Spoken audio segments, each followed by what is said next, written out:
Hello everyone, welcome back to another mini vlog. ಹೇಗಿದ್ದೀರಾ? ಎಲ್ಲರೂ ಚೆನ್ನಾಗಿದ್ದೀರಾ, ಆರಾಮಾಗಿದ್ದೀರಾ ಅಂತ ಹೇಳಿ ಭಾವಿಸ್ತಾ ಇವತ್ತಿನ ಒಂದು ಮಿನಿ ವ್ಲಾಗ್ನ ನಾನು ಶೇರ್ ಮಾಡ್ಕೋತಾ ಇದ್ದೀನಿ. ಇದು ಮೇ ಬಿ ಇದು ಲಾಸ್ಟ್ ಸಂಡೇ ಅಂತ ಹೇಳ್ಬೋದು. ಬಟ್ ತುಂಬಾ ಲಾಂಗ್ ಗ್ಯಾಪಲ್ಲಿ ನಾನು ಇದನ್ನು ಅಪ್ಲೋಡ್ ಮಾಡ್ತಾ ಇದ್ದೀನಿ. ಅವತ್ತು ಸಂಡೇ ತುಂಬಾ ಲೇಟಾಗಿ ಎದ್ದಾದ ನಂತರ ಮನೆ ಕೆಲಸ ಎಲ್ಲ ಮುಗಿಸ್ಕೊಂಡು ಬ್ರೇಕ್ಫಾಸ್ಟ್ ಏನೂ ಪ್ರಿಪೇರ್ ಮಾಡಲಿಲ್ಲ. ಸ್ವಲ್ಪ ತರಕಾರಿ ಎಲ್ಲ ತೊಗೊಂಬರೋದಿತ್ತು ಅಂತ ಹೇಳಿ ಆಚೆ ಹೋಗೋದಿತ್ತು. ಹಾಗೆಯೇ ಬ್ರೇಕ್ಫಾಸ್ಟ್ ಕೂಡ ಆಚೆನೇ ಮುಗಿಸ್ಕೊಳ್ಳೋಣ ಅಂತ ಹೇಳಿಬಿಟ್ಟು ಹೊರಗಡೆನೇ ಅವತ್ತು ತಿಂಡಿ ತಿನ್ಕೊಂಡ್ವಿ. ಅದಾದ ನಂತರ ನಾನು ಸ್ವಲ್ಪ ವೆಜಿಟೇಬಲ್ಸು, ಸೊಪ್ಪು ಎಲ್ಲನೂ ಖಾಲಿ ಆಗಿತ್ತು. ಕಂಪ್ಲೀಟ್ ಫ್ರಿಜ್ನು ಕೂಡ ನಾನು ಕ್ಲೀನ್ ಮಾಡಿದ್ದೆ. ಹಾಗಾಗಿ ತರಕಾರಿಗಳನ್ನೆಲ್ಲ ತೊಗೊಂಡು ಬರೋಣ ಅಂತ ಹೇಳಿಬಿಟ್ಟು ನಮಗೆ ನಿಯರ್ ಇರ್ತಕ್ಕಂಥ ಮಾರ್ಕೆಟ್ಗೆ ಹೋಗಿ ತರಕಾರಿಗಳನ್ನೆಲ್ಲ ತೊಗೊಂಡು ಬಂದ್ವಿ.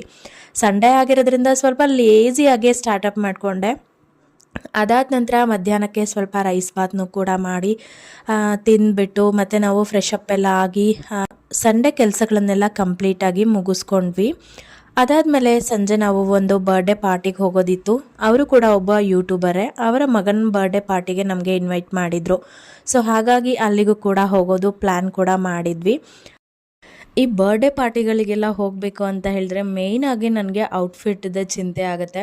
ನನಗೆ ಯಾವುದಾದ್ರೂ ಒಂದು ಬರ್ಡೇ ಪಾರ್ಟಿಗೆ ಅಥವಾ ಯಾವುದಾದ್ರೂ ಒಂದು ಪಾರ್ಟಿಗೆ ಹಾಕ್ಕೊಂಡು ಹೋಗಿದ್ದೀವಿ ಅಂತ ಹೇಳಿದ್ರೆ ನೆಕ್ಸ್ಟ್ ನಾನು ಆ ಡ್ರೆಸ್ನ ಇನ್ನೊಂದು ಪಾರ್ಟಿಲಿ ಹಾಕ್ಕೊಳ್ಳುವಾಗ ತುಂಬಾ ಗ್ಯಾಪ್ ಬೇಕು ಅಂತ ಅನಿಸ್ತಾ ಇರುತ್ತೆ.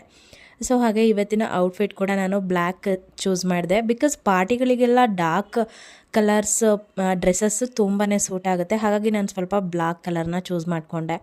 ಇವ್ರು ಬಂದುಬಿಟ್ಟು ಸರಸ್ವತಿ ಅಂತ. ಇವ್ರ ಮಗನ ಬರ್ಡೇನೇ ನಾವು ಅಟೆಂಡ್ ಮಾಡಿದ್ದು. ಇದರ ಕಂಪ್ಲೀಟ್ ವ್ಲಾಗ್ ಈಗ ಆಲ್ರೆಡಿ ನನ್ನ ಚಾನಲಲ್ಲಿ ಅಪ್ಲೋಡ್ ಆಗಿದೆ. ಇವ್ರು ಯಾರು, ಇವ್ರು ನನಗೆ ಹೇಗೆ ಪರಿಚಯ ಆದರು, ಕಂಪ್ಲೀಟ್ ಡೀಟೇಲ್ಸನ್ನ ನಾನು ಆ ವ್ಲಾಗಲ್ಲಿ ಕೊಟ್ಟಿದ್ದೀನಿ. ಟೈಮ್ ಸಿಕ್ಕಾಗ ಒಂದ್ಸರಿ ಆ ವ್ಲಾಗ್ನ ಚೆಕ್ಔಟ್ ಮಾಡಿ. ಹಾಗೆಯೇ ನಿಮಗೆ ಈ ವಿಡಿಯೋ ಇಷ್ಟ ಆಗಿದೆ ಅಂತ ಹೇಳಿದ್ರೆ ಡೂ ಲೈಕ್, ಶೇರ್, ಕಮೆಂಟ್. ಹಾಗೆಯೇ ನನ್ನ ಚಾನಲ್ನ ಸಬ್ಸ್ಕ್ರೈಬ್ ಮಾಡ್ಕೊಳ್ಳೋದನ್ನು ಮಾತ್ರ ಮರಿಬೇಡಿ. Thanks for watching.